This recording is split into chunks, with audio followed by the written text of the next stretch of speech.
दुख भंजन मारुति नंदन, सुन लो मेरी पुकार। पवन सुत विनती बारंबार, पवन सुत विनती बारंबार। हे दुख भंजन मारुति नंदन, सुन लो मेरी पुकार। पवन सुत विनती बारंबार, पवन सुत विनती बारंबार। अष्ट सिद्धि नव निधि के दाता, दुखियों के तुम भाग्य विधाता। सिया राम के काज सवारे, सिया राम के काज सवारे, मेरा कर उद्धार। पवन सुत विनती बारंबार, पवन सुत विनती बारंबार। हे दुख भंजन मारुति नंदन, सुन लो मेरी पुकार। पवन सुत विनती बारंबार, पवन सुत विनती बारंबार। जय बजरंगबली, जय श्री राम। प्रिय भक्तों, हनुमान गाथा चैनल में आपका स्वागत है। पिछले एपिसोड में हम वेदवती के बारे में जाने थे। वेदवती द्वारा श्राप जो दिया गया था उसके बारे में जाने थे। उसके बाद सभी देव जो है एक साथ इकट्ठा होते हैं और शंकर जी के पास जाते हैं कैलाश पर। जब सभी देव शंकर जी के पास जाते हैं तो वहां देखते हैं कि शंकर जी रुद्र रूप लिए हुए थे। सब लोगों के आग्रह पर शंकर जी शांत हो जाते हैं और शांत होने के बाद शंकर जी को अपनी व्यथा सुनाने जाते हैं।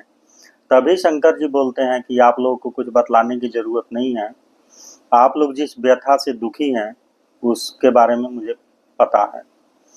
फिर शंकर जी बोलते हैं, रावण ने अपने 10 सिर को काटकर मेरे 10 रुद्रों को प्रसन्न किया है, इसलिए मैं 11वां रुद्र अवतार लेकर के जन्म लूंगा और रावण के एक एक शक्तियों को नष्ट कर दूंगा। फिर ब्रह्मदेव ने रावण को नर और बानर से नहीं मरने का आशीर्वाद दिया है, इसलिए हम सब नर और बानर के रूप में ही जन्म लेंगे। शंकर जी बोलते हैं कि मैं 11वें रुद्र अवतार केसरी और अंजना के पुत्र के रूप में जन्म लूंगा और सब लोग मुझे मारुति, हनुमान और बजरंगबली के नाम से जानेंगे। तभी विष्णु भगवान बोलते हैं, मैं भी राजा दशरथ के घर में जन्म लूंगा और रावण का वध करूंगा। फिर लक्ष्मी जी बोलती है, मैं भी राजा जनक के पुत्री के रूप में जन्म लूंगी और रावण के वध का कारण बनूंगी और वेदवती द्वारा दिए गए श्राप को सार्थक करूंगी। मैं मिथिला नरेश जनक की पुत्री के रूप में जन्म लूंगी।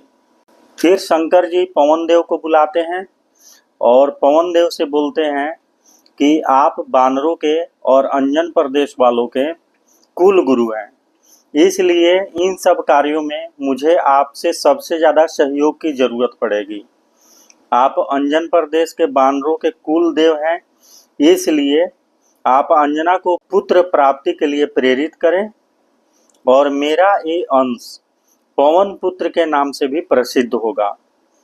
पवन देव फिर मतंग ऋषि के आश्रम में जाते हैं और मतंग ऋषि को देवताओं द्वारा जितनी भी योजनाएं बनाई गई होती हैं वो सभी योजनाओं के बारे में बतलाते हैं और वो ये भी बतलाते हैं कि सभी देवता बानर और नर के रूप में पृथ्वी पर जन्म लेने वाले हैं। मतंग ऋषि से पवन देव कहते हैं कि कुछ ही समय में बानर राज केसरी और अंजना आपके पास आने वाले हैं पुत्र प्राप्ति का आशीर्वाद लेने के लिए। आप उन लोगों को शंकर जी का मंत्र दीजिए ताकि वे लोग रुद्रावतार को अपने घर में जन्म दे सकें। मतंग ऋषि और पवन देव द्वारा जो बातें हो रही होती हैं, उसी समय वहां रावण का गुप्तचर शुक सुन रहा होता है।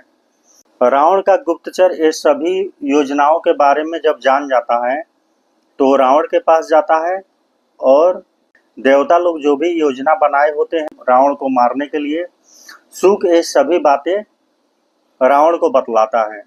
जब शुक रावण को ये सभी बातें बतलाता है तो केकसी बोलती है, जो रावण की माता है, कि लेकिन केसरी के पास तो कोई पुत्र है ही नहीं, तो फिर ये सब क्या योजनाएं बन रही है। तो फिर शुक बतलाता है कि हम उस पुत्र की बात नहीं कर रहे हैं जो अभी है, हम उस पुत्र की बात कर रहे हैं जो पुत्र जन्म लेने वाला है। फिर रावण मंदोदरी के भाई मायावी को बुलाता है और मायावी को बुला करके बोलता है कि केसरी और अंजना मतंग ऋषि के आश्रम में जा रहे हैं, तुम जाओ और रास्ते में ही उन दोनों को समाप्त कर दो।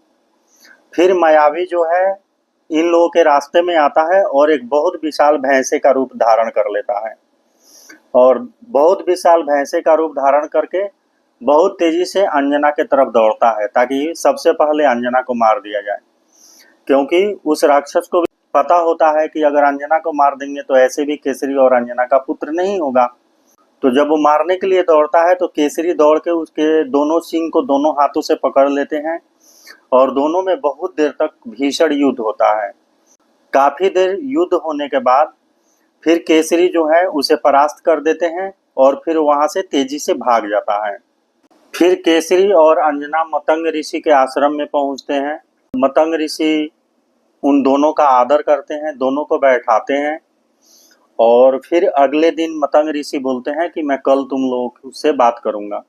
फिर दोनों आश्रम में विश्राम करते हैं। अगले दिन मतंग ऋषि अंजना और केसरी को साथ में बैठाते हैं और शिव जी का मंत्र देते हैं और मतंग ऋषि बोलते हैं कि इस मंत्र का तुम लगातार जाप करो, इस मंत्र से तुम पूजा करो और शीघ्र ही शंकर जी प्रसन्न हो जाएंगे और तुम्हें पुत्र प्राप्ति होगी। क्योंकि अंजना और केसरी पुत्र प्राप्ति के लिए वहां गए थे।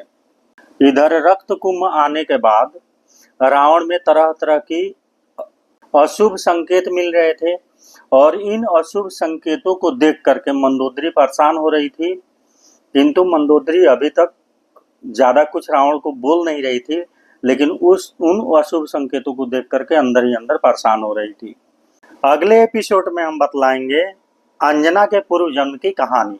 इस वीडियो को राम भक्त और हनुमान भक्तों तक पहुंचाने के लिए इस वीडियो को शेयर करें।